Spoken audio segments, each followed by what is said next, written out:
नमस्कार, मैं हूं सौरभ शर्मा आपके साथ और आप देख रहे हैं इंडिया टीवी और सीएनएक्स का ओपिनियन पोल राजस्थान के चुनाव को लेकर। राजस्थान में अब की बार किसकी सरकार, ये सवाल हम सब के सामने है। राजस्थान में पलटी का रिवाज है, हर 5 साल में कांग्रेस तो अगले 5 साल में बीजेपी। इस रिवाज में मुख्यमंत्री भी करीब करीब फिक्स ही रहे हैं। 5 साल के लिए अशोक गहलोत तो अगले 5 साल के लिए वसुंधरा राजे। पिछले 25 साल से राजस्थान में यही होता आ रहा है। क्या इस बार भी यही रिवाज जारी रहेगा या इस बार पलटी का रिवाज बदल जाएगा? रिवाज के लिहाज से इस बार बीजेपी का नंबर बनता है सरकार बनाने का, लेकिन बीजेपी वसुंधरा राजे को सीएम फेस के तौर पर प्रोजेक्ट नहीं कर रही है और अशोक गहलोत बार बार वसुंधरा राजे का ही नाम लेते हैं। 2023 का राजस्थान का चुनाव कैसे लड़ा जा रहा है? यह चुनाव कांटे वाला है या कोई एक पार्टी चुनाव स्वीप कर रही है? राजस्थान के किन किन इलाकों में किस पार्टी का कितना जोर है, किस नेता के नाम पर सबसे ज्यादा शोर है, ये सब हम आपको बताएंगे आज के इस ओपिनियन पोल में। शुरू करने से पहले, मेहमानों से पहले मैं आपको मिलवा दूं भावेश झा सीएनएक्स से हमारे साथ हैं, जिन्होंने ये सर्वे किया। जोरदार तालियों से स्वागत कीजिए भावेश झा। हमारे अगले मेहमान हैं सज्जन कुमार जी। सज्जन भी सिफोलॉजिस्ट हैं और अभी राजस्थान पूरा घूम करके भी आए हैं, तो राजस्थान क्या कह रहा है वो जानते हैं। सीनियर जर्नलिस्ट राहुल महाजन जी हमारे साथ पैनलिस्ट हैं आज के शो में। राहुल जी, बहुत स्वागत आपका भी। और इंडिया टीवी की कॉरेस्पॉन्डेंट हमारी वरिष्ठ सहयोगी विजय लक्ष्मी हमारे साथ हैं। विजय, बहुत स्वागत है आपका। कांग्रेस पार्टी के अंदर खास तौर पर जो कुछ चल रहा है, कांग्रेस पार्टी अभी तक अपने नामों का नाम तय नहीं कर पा रही है। कोई भी सूची कांग्रेस पार्टी के उम्मीदवारों की नहीं निकली है, तो आखिर क्या वजह है? कहां पेच फंसा हुआ है? कौन सा झगड़ा चल रहा है कांग्रेस पार्टी के अंदर? क्या मंथन हो रहा है? अशोक गहलोत या सचिन पायलट इस झगड़े की वजह से तो नाम अटके नहीं हुए हैं? ये सब विजय आपको बता सकती हैं। और एक और बड़े सीनियर हमारे साथी, हमारे वरिष्ठ सहयोगी हमारे साथ इस वक्त जुड़ रहे हैं। सीनियर जर्नलिस्ट संजीव श्रीवास्तव जी, जोरदार तालियों से स्वागत करें। जयपुर से जुड़ रहे हैं हमारे साथ। संजीव जी, बहुत स्वागत है आपका भी। देखिए, अब मेरे आसपास तो ये जितने स्टूडेंट्स हैं सब मीडिया के, जर्नलिज्म के स्टूडेंट्स हैं। इनके पास बहुत सारे सवाल हैं पूछने के लिए और सब ये चाहते हैं कि पहले हमारे ही सवाल आप पूछ लें। लेकिन उससे पहले मैं चाहता हूं जरा हम कुछ डेटा दिखा दें ताकि कुछ बेसिस हो हमारे पास बात करने का।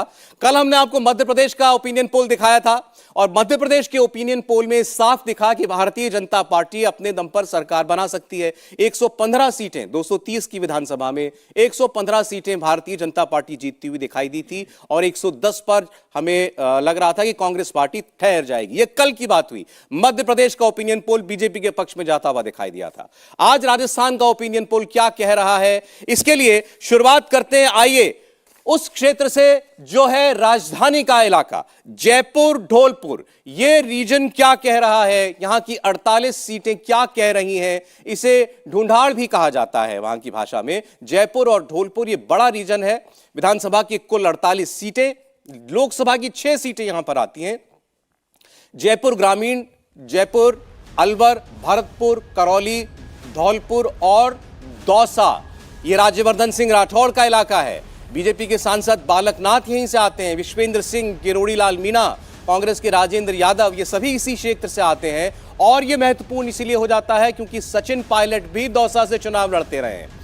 बीजेपी की सांसद दिया कुमारी वो चुनाव राजसमंद से लड़ रही हैं, लेकिन जयपुर राजघराने से आती हैं, इसलिए उनका भी यहां पर काफी दबदबा है। तो ये जयपुर ढोलपुर का जो रीजन है 48 सीटों वाला, ये आखिर किसके पक्ष में जाता हुआ दिखाई दे रहा है? तो राजस्थान का opinion poll India TV CNX ने जो किया, पहला आंकड़ा आपकी स्क्रीन पर आ रहा है। अब ये 48 सीटें हैं और हमारा सर्वे बताता है कि इसमें से बीजेपी 28 सीटें जीत सकती है, कांग्रेस पार्टी 19 सीटें, अन्य केवल 1 सीट। और मैं आपको जब तुलना बताऊंगा 2018 से तो आप चौंक जाएंगे।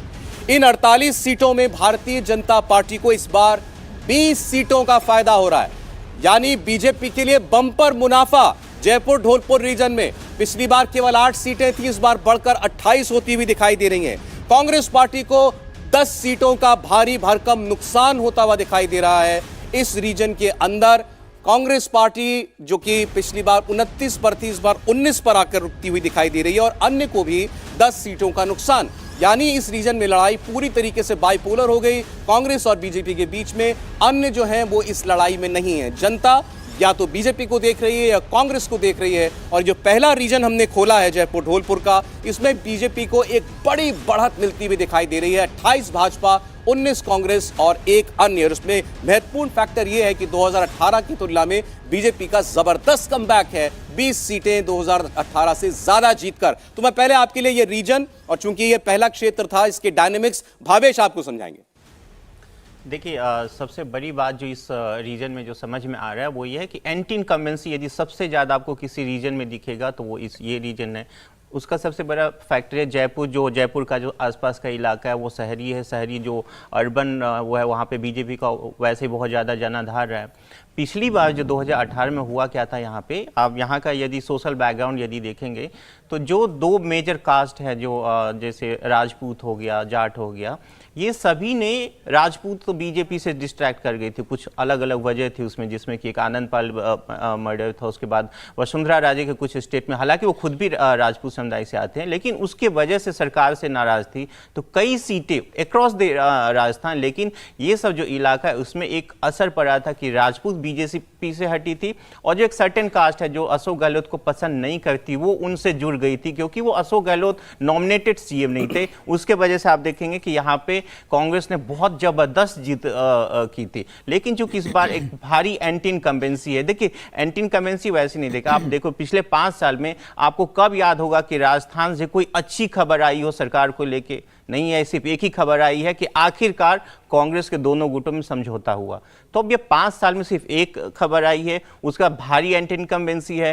बीजेपी के पास जो सोशल इक्वेशन था उसने अपने आप को ठीक किया। ये सब सारी वजह से आप देखेंगे बीजेपी यहाँ पे जबरदस्त कमबैक कर रही है। नहीं तो आपने जो फैक्टर्स बताया तो ये तो पैन राजस्थान फैक्टर्स हैं। मैं इसका मतलब ये पूरे अक्रॉस द स्टेट रिफ्लेक्ट करने चाहिए, लेकिन मैं वो इसलिए नहीं कहना चाहूंगा उस पर ज्यादा, क्योंकि अभी आगे सर्वे हमें आपको दिखाना बाकी है। संजीव श्रीवास्तव जी के पास जाना चाहते हैं। सर, जयपुर की सीट जहां से सरकार चलती है, जयपुर ढोलपुर 48 सीटों वाला, बीजेपी 20 सीटें पिछली बार से बेहतर करके 28 पर, कांग्रेस 19 पर, क्या कहेंगे सर?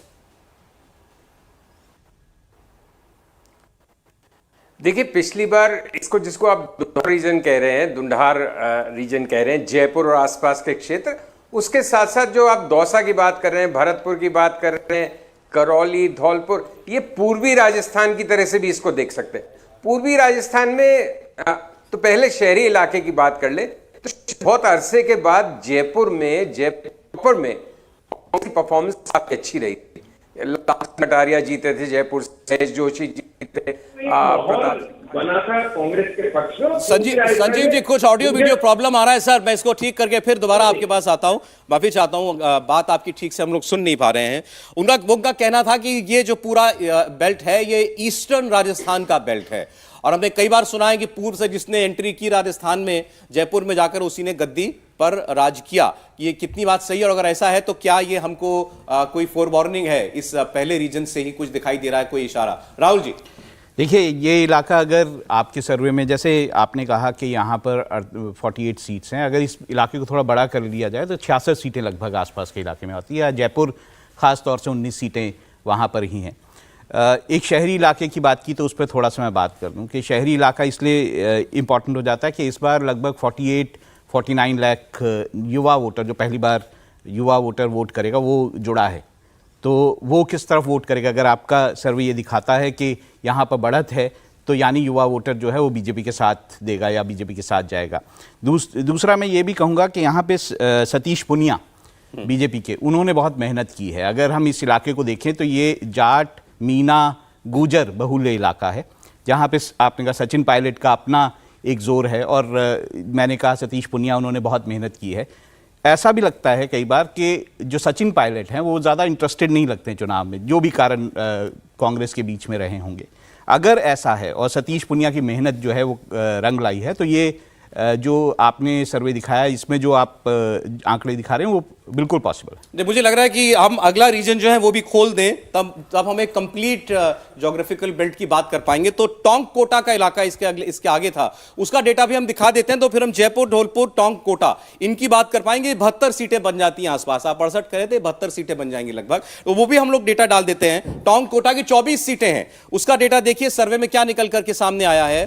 टोंक कोटा का ओपिनियन पोल का सर्वे जो है डेटा जो है वो ये बता रहा है कि भारतीय जनता पार्टी इसमें 13 सीटें जो है वो जीत सकती है। 24 में से 13 सीटें भारतीय जनता पार्टी जीत सकती है। ये +2 है 2018 की तुलना में, यानी 2 का फायदा बीजेपी को।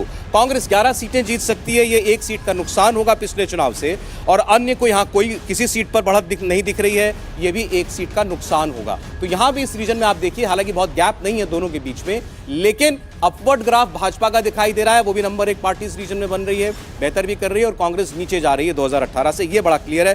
टोंक कोटा मैंने बात की आपसे, तो इसमें 2 बड़े नाम शामिल है, 2 शहरों के, टोंक और कोटा, और इसके अलावा यहाँ सवाई माधोपुर भी आता है, झालावाड़ बारां भी आता है। तो यहाँ इस लिहाज से बड़े नेताओं की अगर आप बात करेंगे तो इसमें यहाँ सचिन पायलट का दखल है बिल्कुल क्लियरली।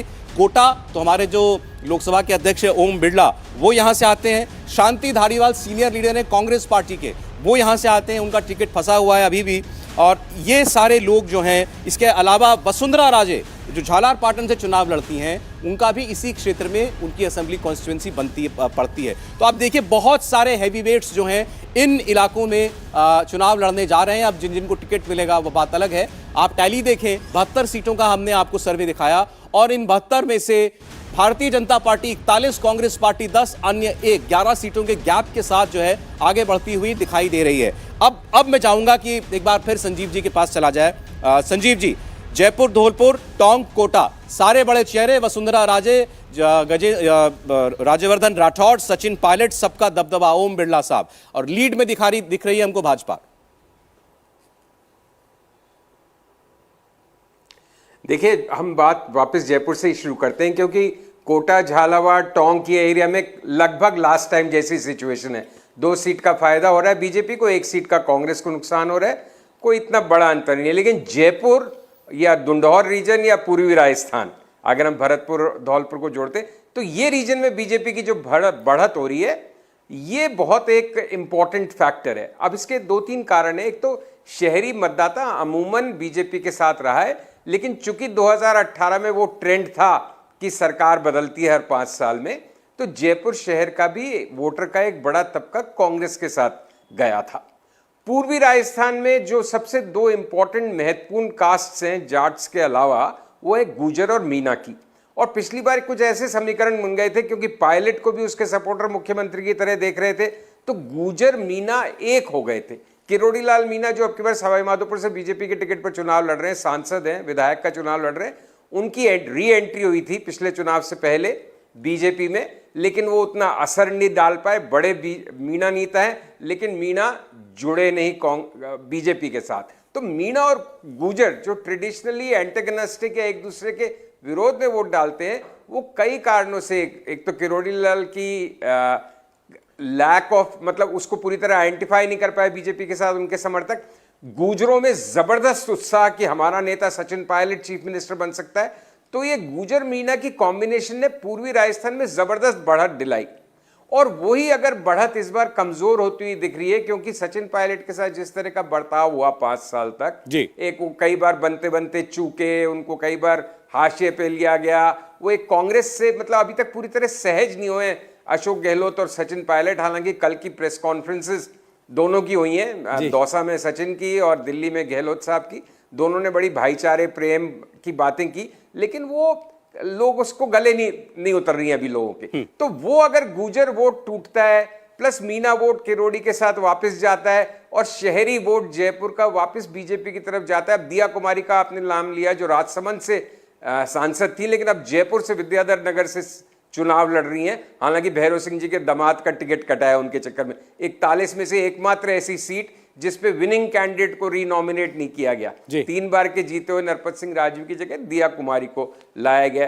तो ये सारे फैक्टर्स जो दुंडौर रीजन के हैं, जो बीजेपी को बढ़त दिला रहे हैं, ऐसा लगता है बहुत अहम होंगे जो आपकी फाइनल टैली आएगी। और एक और फैक्टर बहुत बड़ा है जी, आगे बताएंगे, चलिए जी। अच्छा ठीक है सर, आगे हम लोग जब बढ़ें तो और बात करते हैं।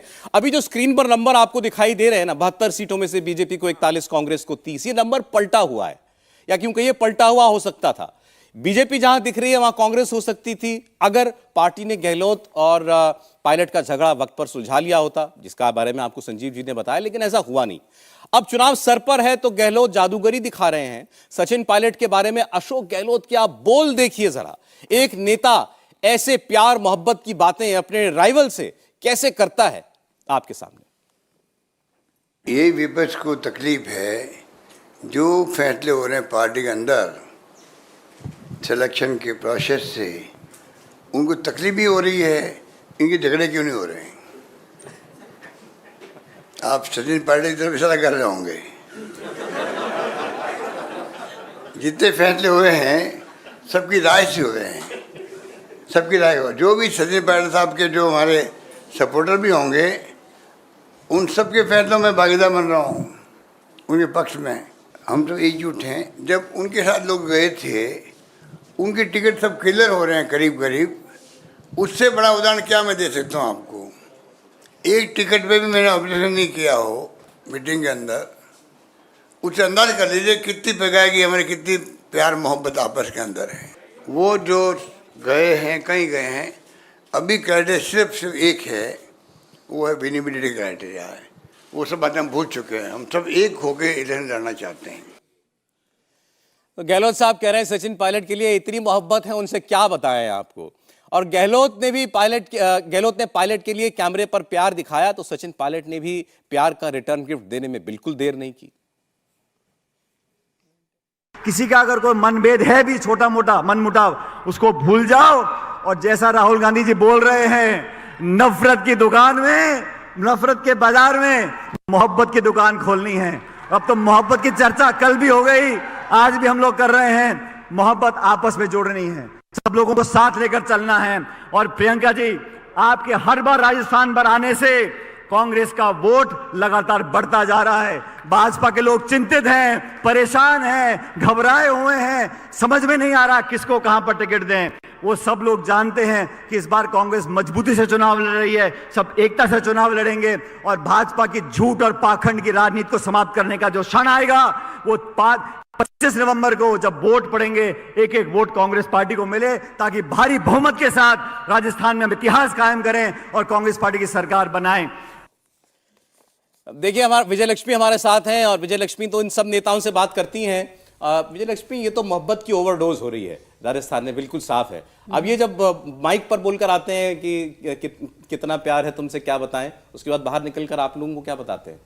देखिए, बाहर निकल करके ऑन रिकॉर्ड तो वही बताते हैं जो माइक पे बताते हैं, लेकिन जब अलग अलग आप बैठें और नेताओं से कहें कि ये कहीं भी कोर्ट नहीं होने जा रहा है, तो उनकी स्टोरी जो है अलग है। गहलोत साहब अपनी अलग बात करेंगे और सचिन पायलट जो हैं वो अपनी अलग बात करेंगे। दोनों एक दूसरे के बारे में बहुत ज़्यादा अच्छे मीठे स्वर जो हैं, जो आपको ऑन रिकॉर्ड दिखते हैं, वो ऑफ रिकॉर्ड देखने को नहीं मिलते हैं। बहरहाल, कांग्रेस पार्टी विनेबिलिटी जो है, उस पर जो कांग्रेस पार्टी की सीईसी की बैठक हुई, उसमें हालांकि सबसे ज़्यादा माथापच्ची या सबसे ज़्यादा अगर आप कहें एक दूसरे के साथ वर्बल स्पैट देखने को मिला, तो वो इसी सीईसी की बैठक में देखने को मिला, बाकी पांचों राज्यों के मुकाबले। अब क्योंकि सचिन पायलट 25 सितंबर वाली घटना का जिक्र करते हैं और अशोक गहलोत जो हैं वो मानेसर के कांड का जिक्र करते हैं, और इसी को लेकर के वहां पर जब और एक सर्वे भी वहां पर कराया गया है कांग्रेस पार्टी की तरफ से, जिसमें कहा गया है कि 30% के करीब, यानी 65 के करीब टिकट जो है वो कांग्रेस पार्टी को काट देने चाहिए, क्योंकि भारी एंटी इनकम्बेंसी जो है वो कांग्रेस के एमएलएस के खिलाफ है अक्रॉस द स्टेट। ये कांग्रेस के सर्वे की रिपोर्ट है। हालांकि 5 सर्वे कांग्रेस पार्टी ने कराया, लेकिन एक पहली बार ऐसा हो रहा है कि हर सर्वे की रिपोर्ट अलग है। कोई भी 2 या 3 सर्वे एक तरफ जाते नहीं दिख रहे हैं। 79 से 134 के बीच कांग्रेस के तमाम जो 5 सर्वे हैं वो अपनी जो फिगर है वो कांग्रेस पार्टी को दे रहे हैं। लेकिन विनेबिलिटी की बात करें, कहा जा रहा है कि सर्वे के आधार पर जहां बहुत एंटी इनकम्बेंसी है वहां टिकटें काट दी जाएं। लेकिन मुसीबत यह है कांग्रेस पार्टी की कि अगर जो जिनकी टिकटें आप काटेंगे, या जो अभी इनकम्बेंट एमएलएज हैं या मंत्री हैं, उन्होंने किसी को पनपने ही नहीं दिया पिछले 5 साल में, तो ऑल्टरनेट ही नहीं है। मैं आता हूं उस पर। देखिए, अभी जो तस्वीर चल रही थी ना स्क्रीन पर, वो मेदिनीपुर बालाजी मंदिर की तस्वीर है। यहाँ कौन कौन गया है? सचिन पायलट, अशोक गहलोत साथ साथ हैं, प्रियंका गांधी वाड्रा वो भी उनके साथ हैं। तो कांग्रेस पूरी एकजुटता जो है वो दिखाने की कोशिश कर रही है। आशीर्वाद लेने भी गई है भगवान का, मंदिर में जाकर के माथा टेका है। तो ये आज ही की तस्वीर है। आज राजस्थान के दौरे पर थी। लेकिन जो झगड़े वाली बात है, विजय लक्ष्मी से कंटिन्यू करते हैं। इस पर हमारे पास सवाल भी था, हमने पूछा था कि सचिन पायलट और अशोक गहलोत के झगड़े का कितना नुकसान होगा कांग्रेस पार्टी को। ये बताएं, अशोक पायलट ये कह रहे हैं कि सचिन पायलट के तो सारे टिकट, जितने टिकट वो लेकर के आए थे सब पास हो गए। क्या ये सच बात है? और क्या ये भी सच बात है कि कांग्रेस आलाकमान बड़ा नाराज है अशोक गहलोत लॉयलिस्ट विधायकों से? बिल्कुल, देखिए हुआ क्या, सीईसी की बैठक में 40 से 45 नाम जो हैं वो ऐसे थे जो सिंगल नेम स्क्रीनिंग कमेटी की तरफ से सीईसी में आ गए। जनरली कांग्रेस में एक प्रक्रिया है कि स्क्रीनिंग कमेटी की तरफ से 3 से 5 नाम भेजे जाते हैं, फिर सीईसी में उन पर चर्चा होती है और फिर सीईसी एक नाम तय करती है। लेकिन ये पहली बार हुआ कि स्क्रीनिंग कमेटी की तरफ से ही एक नाम भेज दिया गया, जिस पर राहुल गांधी भी नाराज हुए, सोनिया गांधी भी नाराज हुई, और वो तमाम वो नाम थे जो सर्वे में जिनके खिलाफ मेजर एंटी इनकम्बेंसी की बात कही गई थी। तो दोनों ही बड़े नेताओं ने कांग्रेस के कहा कि इनके खिलाफ ही एंटी इनकम्बेंसी, और ये सब गहलोत सपोर्टर्स थे, और ये ज्यादातर इनमें से गहलोत सपोर्टर्स थे। और एक नाराजगी 25 सितंबर वाली घटना जो है, माना जाता है कि कांग्रेस का जो शीर्ष नेतृत्व है उससे असहज उस समय, क्योंकि कांग्रेस के शीर्ष नेतृत्व का मैंडेट लेकर अजय माकन और मल्लिकार्जुन खड़गे उस समय वहां पर गए थे, और फिर जिस तरह का घटनाक्रम हुआ वो सबके सामने है। तो अशोक गहलोत के लॉयलिस्ट को नाम वहां पर होने से आलाकमान नाराज जरूर था, लेकिन अशोक गहलोत की तरफ से कहा गया कि एक सर्वे पर कैसे आप डिसाइड कर देंगे पूरे स्टेट का जो विनेबिलिटी का क्राइटेरिया, या कैसे आप डिसाइड कर देंगे किसी का टिकट कटना चाहिए। और अशोक गहलोत की तरफ से ये भी कहा गया अपने लॉयलिस्ट के सपोर्ट में कि भाई इसके अलावा कोई चारा नहीं है, कोई ऑल्टरनेट नहीं है, यही बेस्ट पॉसिबल लिस्ट है जिसके साथ हम चुनाव में जा। लेकिन इस पर राहुल गांधी और सोनिया गांधी सहमत नहीं है, इसीलिए वो अरे इसी में एक इंटरेस्टिंग नाम है हमारे सामने, शांति धारीवाल का, कांग्रेस पार्टी की सीनियर लीडर। और इन्होंने जिस घटना का जिक्र कर रही है विजय लक्ष्मी 25 सितंबर वाली, पिछले साल वाली, जब विधानसभा दल की बैठक होनी थी जयपुर के अंदर, और अशोक गहलोत के साथ जितने विधायक थे वो सब उस बैठक में गए नहीं थे। सचिन पायलट अपने विधायकों के साथ इंतजार करते रहे, लेकिन अशोक गहलोत के सारे लॉयलिस्ट विधायक बैठक में गए ही नहीं। तो इसको सीधा माना गया कि ये तो आपने सेंट्रल हाईकमान को चुनौती दी है, गांधी परिवार को चुनौती दी है। और उसमें ये शांति धारीवाल थी जिस वक्त उन्होंने ये पूछा था एक मीडिया के सवाल पर कि कौन कांग्रेस आला कमान। तो इस बार हम सुन ये रहे हैं कि सोनिया गांधी जी ने भी पूछा कि ये वही शांति धारीवाल हैं क्या? देखिए, मुझे ऐसा तो जानकारी नहीं आई कि सोनिया गांधी ने ऐसा पूछा, पर नाराज जरूर थे। और एक जो अचंभे की बात है कि शांति धारीवाल जो सर्वे कांग्रेस का कराया है उसमें वो अच्छा कर रहे हैं। कोटा में उन्होंने काफी काम किया है टूरिज्म और इसके लिहाज से, तो उस एंटी इनकम्बेंसी का जो फैक्टर है वो उनके खिलाफ वहां पर ऐसा बताया मुझे कुछ लोगों ने। लेकिन बाकी जो मंत्री हैं उनके खिलाफ एंटी इनकम्बेंसी जो है वो मेजर है। और दुविधा कांग्रेस की यही है कि किसका टिकट काटें, अगर टिकट काटे तो ऑल्टरनेट कौन, और अगर नहीं काटें तो फिर सर्वे कहता है कि आप चुनाव हार जाएंगे। अशोक गहलोत के साथी जो समर्थक हैं जिनको वो टिकट दिलाना चाहते हैं, उन्होंने उनकी सरकार बचाई। जो सचिन पायलट के साथ विधायक हैं वो हैं जो विद्रोह करके चले गए थे।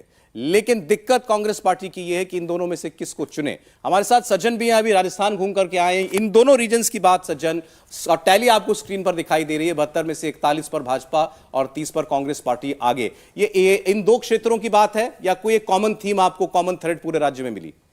नहीं, देखिए इसमें सबसे पहली बात तो यह है कि कांग्रेस की जो भी संभावना इस बार है, अगर एक आप संभावना देखें कि कांग्रेस आ भी सकती है, तो वो उसका एक कोई कारण है तो वो अशोक गहलोत है। पार्टी से ज्यादा वहां पे मुख्यमंत्री हैं जिनकी होल्ड है, और जिसके कारण जो एक स्विंग वोटर है, फ्लोटिंग वोटर है, जो ओबीसी और ट्राइबल सेक्शंस में ज्यादा है, वो गहलोत के कारण। दूसरा, अगर आप इन रीजन्स में देखें तो भावेश जी का सर्वे है, ये एक संभावना है, इसमें कुछ बदलाव भी हो सकता है। अगर आप देखें तो इसमें मेवात रीजन है।